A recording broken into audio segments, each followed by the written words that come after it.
Hi guys! Welcome to Jekotech TV! Smile ka muna dyan! Okay guys, let's go!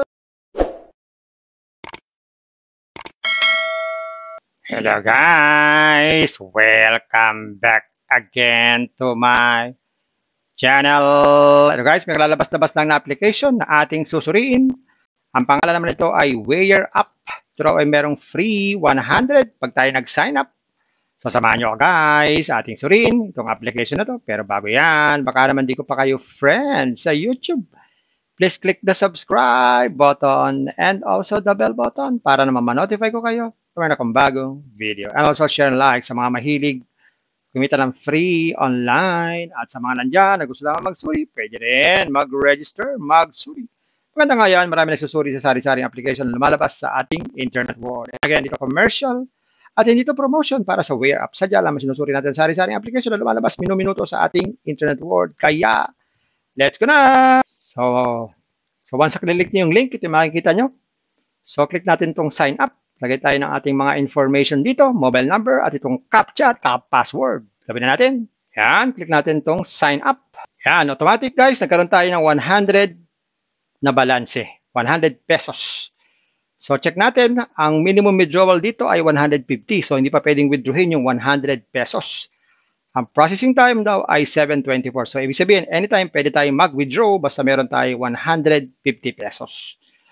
Yan po yung libre, maliban dyan ay may bayad na yung iba. Check natin. So ito yung mga investment dito. Kagaya itong una, 300 pesos, good for 25 days.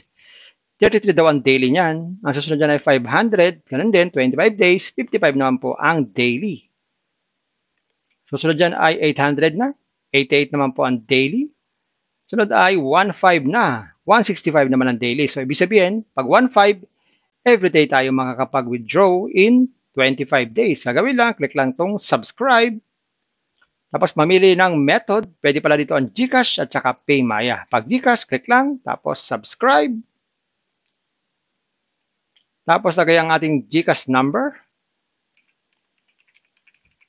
Tapos click lang po itong next. Ganun lang, meron na tayong investment na 1.5 na ganon at kikita na tayo 165 daily. Bago mag-withdraw, be sure na naka-input. So, bago mag-withdraw, be sure na naka-input na po ang ating mga GCash or PayMaya. Click lang itong more, click lang itong my bank info.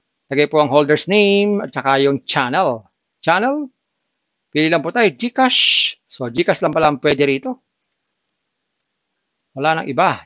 Yan, GCash lang. GCash lang pala ang withdrawal. Pero ang deposit ay GCash PayMaya. So, lagay dito ng GCash name at saka yung GCash number. Yan. Tapos, click lang po submit. So, gano'n lang kasimple. Basta meron na pong 150, pwede na po tayong mag-withdraw. So, ayan guys, nakita natin itong application na to. Meron nga siyang free 100, pero hindi naman pwedeng withdrawin. Kailangan umabot ng 150. Para umabot yan, kailangan mo natin mag-invest. Guys, bago kayo mag-invest, think twice, mag-search, magtanong-tanong bago mag-invest, and invest at your own risk. Invest what you can afford. Tuloy naman po sobrang pera ang ating invest. Huwag natin makabuhay ang pabiling ulang pan, tuition fee, at lalo-lalo na huwag po tayo mangutang. Walang pang-invest, manatili po tayo sa free. Meron po itong free. Kung gusto nyo pa na maraming free, puntahan nyo po yung aking description box. Marami po doong super legit na free application. Puntahan nyo po. At muling paalala, ang mga ganitong application, minsan tumatagal na 1 taon, 2 taon, 3 taon, 4 na taon, 1 buwan, 2 buwan, 3 buwan, 5 buwan, 6 na buwan. Pero minsan, 1 linggo, 2 linggo. Pero minsan, 1 linggo lang. Pero minsan, 5 araw lang. Pero pinakamasakit, minsan may tumatagal na application, 1 araw lang. Kaya maging maingat sa ating pag-i-invest. Bye-bye. Ingat tayo sa pag-invest. Bye! Hi guys! Welcome to Jekotech TV! Smile ka muna dyan! Okay guys, let's go!